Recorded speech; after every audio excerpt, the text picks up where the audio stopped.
Today I'm going to make pretzels, which is our lean dough for this week. The lean dough means that it doesn't have a lot of extra added fats and sugars and things like that. Some lean doughs are truly just flour, yeast, salt, and water. This has a little bit more added to it. I have a tablespoon of brown sugar to feed the yeast, and then I have 1 tablespoon of butter. So this wouldn't be necessarily truly a lean dough, but pretty close.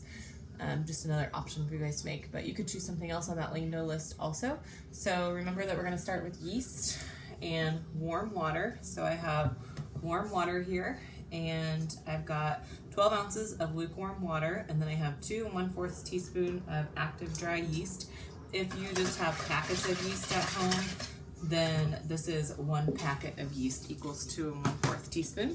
So I'm gonna let that sit for about a minute, and then I'm gonna add in salt, brown sugar, and then I have some melted butter. It's 1 tablespoon, and it has been cooled a little bit before I add it in.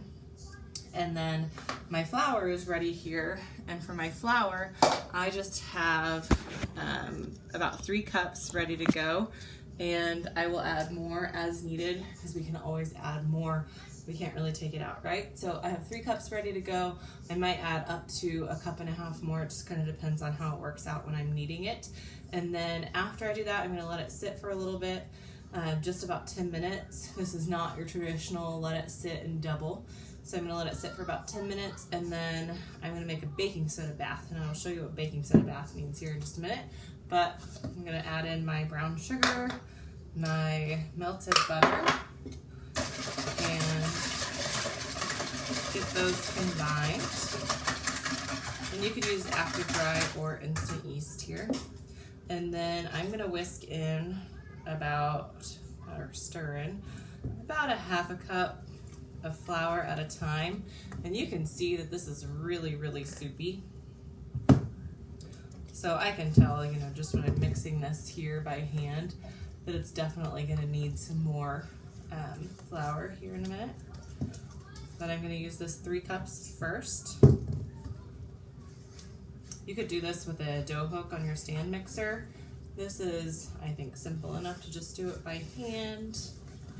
But if you want to knead it, like I said the other day in one of my other demos, kneading dough is kind of fun, and at the end, you get homemade bread. So this is coming together better now. And once it's in a dough ball, I'm pretty much ready to go ahead and put it on my counter and see what I need. But just like when I was kneading my donuts and the sticky part kind of came from the inside to the outside, I can tell I'm gonna need more. So I'm gonna get about another 1/2 cup or so of my all-purpose flour and stir that in. And then I've got this mass that doesn't look like it's gonna be super sticky anymore. So at this point, I am ready to flour my counter and start kneading. I can tell I'm gonna need a good amount, so I'm gonna start with about that much. And then I'm ready to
am going to, I kind of let it punch down a little bit, and then I'm going to divide this into 12 pretzels. So I'm just going to cut it this way. Most of you said you don't have a bench scraper.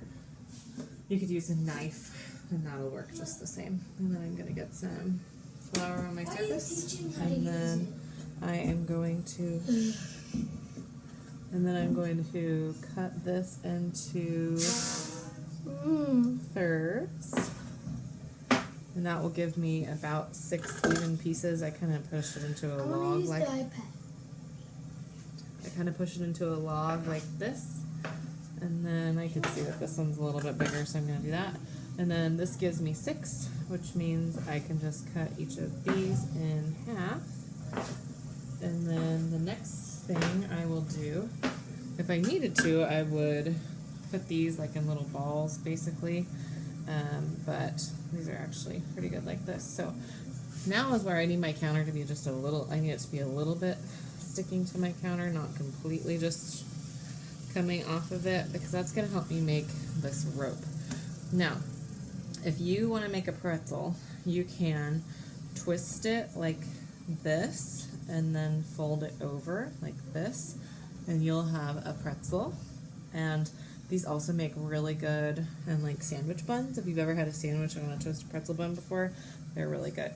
Like I mentioned, my family, I'm gonna make pretzel dogs, because that's where we are in our grocery shopping.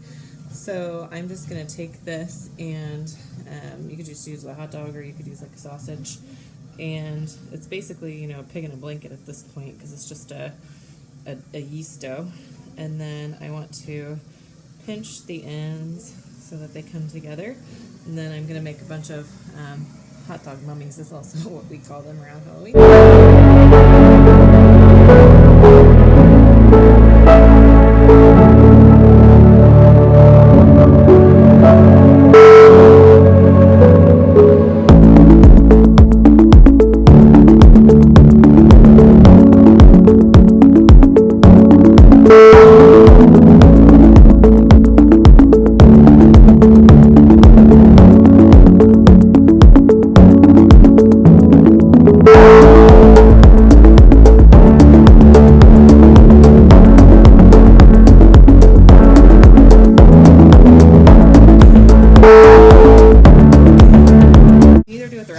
Which was brush, oil, and put cornmeal or even flour down, or use a Silpat. If you're using parchment, they'll still stick pretty good to that too. The Silpat works the best for me, and I never oil my Silpat, but for pretzels I do, so I'm even gonna do this. So then here in just a second, I'll get us moved over to the baking soda bath, but this pan is ready, and then my oven will go at 400 degrees.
Like I said, you could use lye, but that's dangerous, so don't do that.